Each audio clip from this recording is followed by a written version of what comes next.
Hello guys, welcome back to another test video. This is Amit here, and today as you can see on the board it's quite empty, so you can imagine what I'll be going to teach you all today. So in this video today I'll be showing you all the basics of chess.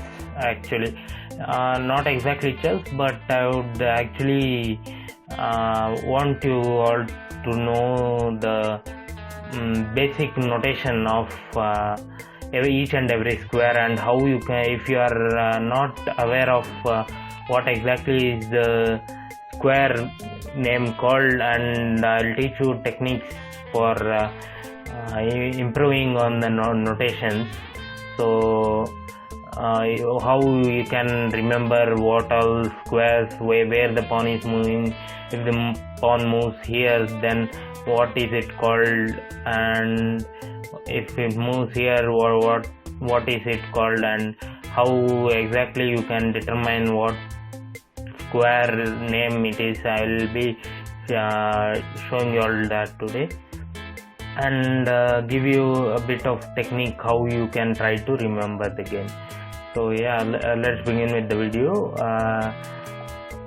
Now you can see on the board that this A1 rank, actually this rank is actually the first rank, and this is the second rank, and likewise this is the third rank, fourth rank, fifth rank, sixth rank, seventh rank, and eighth rank. So this is the 8th rank. So in coordinates as well, while you are checking your Google map, it gives you a coordinates 260 comma something, 560 something it will give, which is the x-axis coordinate and the y-axis coordinate. So you can remember it as like this is a x-axis coordinate A1, you can remember like that, and this you can remember it as A1, and this you can remember it as B1, which is the x coordinate. And if you go upwards, then it will be A1, A2, A3, A4, A5, A6, A7, and A8. So like this you can try to remember, or you can, if you are good at locations handling, you can remember it as A comma 1, and this is A comma 2, and this can be remembered like B comma 1.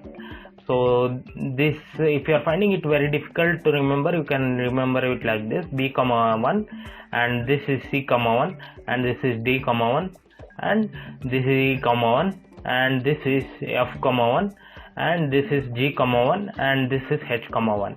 Like that, similarly you can remember this as A comma 2, and since you can remember it like this is the y-axis coordinates 1 2 3 4 5 6 7 8, and this is the x-axis coordinates A B C D E F G H. You can remember it like that, and it would be much easier for you to remember. And one of the technique which you can try to remember is if you are on the A1 square, then you can remember it as A1, and if you are moving here, then A1 to B3. I am not showing you all about the pieces movement, but if you want to learn that, then the pieces movement, if A1 in A1 square, actually the rook will be there, so it will move to along this rank, along this file, and it will move along this rank. This is the first rank, and this is the A file, and this is the B file, like that. B always remains constant in this file, and only the y-axis coordinates, like I told you before, the first to 8th rank will be varying, and this is a C file. C will be constant, and if you are planning to move the A1 along this a8, then you may have to rename it as, if you are moving the rook, it will be called as rook a1. A rook will be on a1, and you can say it as rook a8 or a8. That means rook moves to a8, or you can give it like this as well. If the rook is on a3, a3 is this square. If you can rename it as, if the rook is on a3 and you want to move it to a8, then you can give it as rook a3 hyphen rook a8, or a3 to ra8. So you will get to know from which square the rook is moving to which square. So you can remember it like that. And if you want to know more about this naming convention, how do you can remember it well? Yeah, you can remember it well if you see the board, initial board. Rook will always be on the a1 and on the h1 in the beginning of the square, beginning of the game, and knight will be on b1 and g1 for white. So, and bishop will be on f1 and on the c1, and queen will be on the d1. White queen will be on the d1 and white king will be on the e1, and the rest of the pawns will be on the second rank of the board. And here, in order to remember those things, if pawn is moving from second g2 to g4, then you can give it as, you don't need to give it like p8, pg2 to pg4. You can give it as g2 to g4. You don't need to mention p in the beginning. But if you want to move the knight from g1 to f3, then you may have to name it as ng1 to ng3. If you practice like this, and also for the bishop, if you want to move the bishop from f1 to h3, then you can rename it as bishop f1 to bishop h3. Like that you can rename it. And similarly for the queen, you can rename it as qd1 to qd5 if it is moving to d5. If king is moving, king can move only one square, so king is moving, then king e1 to king d2. So it is moving from e1 to d2. You can name it like that. And if you are still confused with what all you need to do, you can remember it as I told you before. This is the first rank, second rank, third rank, like this you can remember. And for coordinates movement, you can rename it as, if how to remember the coordinates is, you can match this on the board is, if you are still finding confusion with the x-axis and y-axis, you can remember it as this. You can check, and wherever, if your piece is on b1 and you want to move it to c3, then b1 can be found it out like this,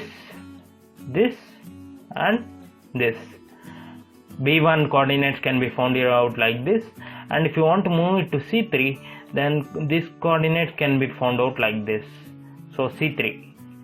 So this is c3, and whichever piece is moving there and from which square, you can rename it as like this.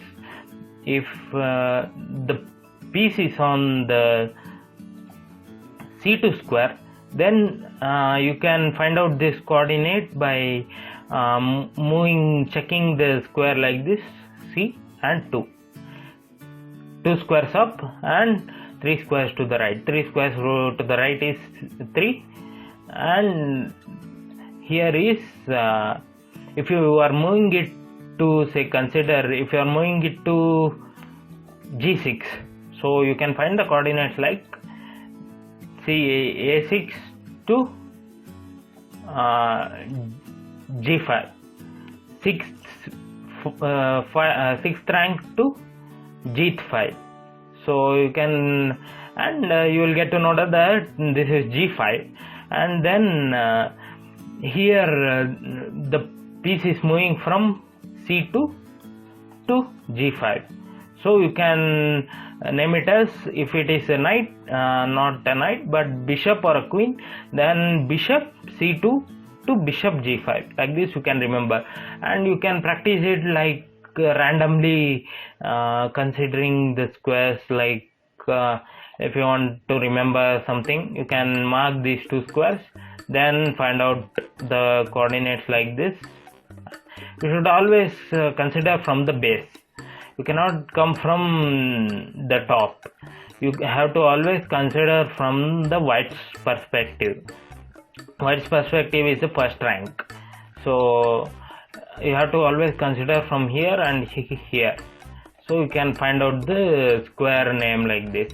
And also whichever square the pieces are moving, you can consider like this, and here like this you can consider, and it will be easier for you if you try to check out whichever the square you want to move to. And if you practice for a few squares for repeated amount of times, then you can easily find out the pieces movements. And also if you want to check it out easily, first when you set up all the pieces, then you can, if you are moving the rook, then you can give it as a3 or h3. If you are moving the pawns on the rook file, then you can keep it as a2 h3. You can remember that rook is always on the a1 and you can move it easily. And b3, you can remember it like that. And another technique which you can follow is, you have to always remember that the light squares will always be on the even number of even rank, like even squares. If you consider this as the first square, if you consider this as the first square, then second square will be the light square. So light square diagonals you can remember like this, and this will be all light squares. And randomly you can post the positions, and this diagonal you can remember like this. If it is this diagonal and this file, it will always be on the even square, like 2, 4, 6, 8. And again diagonally you will find another if either the B file or the second rank are even, like x and y either of the x and y coordinates are even, then that will be the light square. If x and y coordinates are odd, then it won't be it will be a dark square. Like this is even second, and this is a1 is odd and b2 is odd. b2, if both are even, like x and y coordinates are even, then it will be a dark square. Or if x and y coordinates are same, then it will be a dark square. Because here C is also odd and 3 is also odd, so this is the dark square. If both are both the coordinates are odd or both the coordinates are even, then it is going to be a dark square. If either of the coordinates are even and one of the coordinates is even, or one of the coordinates is even of x or y, then it is going to be a dark square, a light square. So you can remember it like that. If you find it very difficult, that you can remember it easily. The diagonals you can note down, and you can remember it in a much simpler manner. If you want it a bit mathematical way, then you need to remember it like if both the coordinates are even or odd, then it's going to be a dark square. And if both the coordinates either of one of the coordinates is even and one of the coordinates is odd, then it's going to be a light square. For example, if this light square on the 6th rank is actually light square, because 6 is even and A is odd. A is the first file. A can be said like a first file. So this is going to be even, and this in this square 5th rank is odd, but B file is even, so it is a light square. And this square is actually odd because both of the rank of the file is odd. So can remember it that way. If you love mathematics, then it will be much easier for you to remember it like x and y coordinates. If as I told you before, if both the coordinates are like coordinates, like it is odd or even, then it's going to be a dark square. And if both the either of the coordinates are even and other coordinate is odd, then it's going to be a light square. You can remember it like that. So yeah, today I think I have explained about how to remember the coordinates while moving the pieces. And yeah, and tomorrow I'll be showing you all how exactly pieces moves, the basics. It would be much helpful for you in the future if you want to know more about the pieces movements. Yeah, so hope it helps you out if you are not knowing how exactly the squares you can remember. And this technique, I think it will be much helpful for you. So hope you like this video, and if you like this video and are new to my channel and new to chess also, I think this is going to be helpful video for you. So that's it for today. Thank you.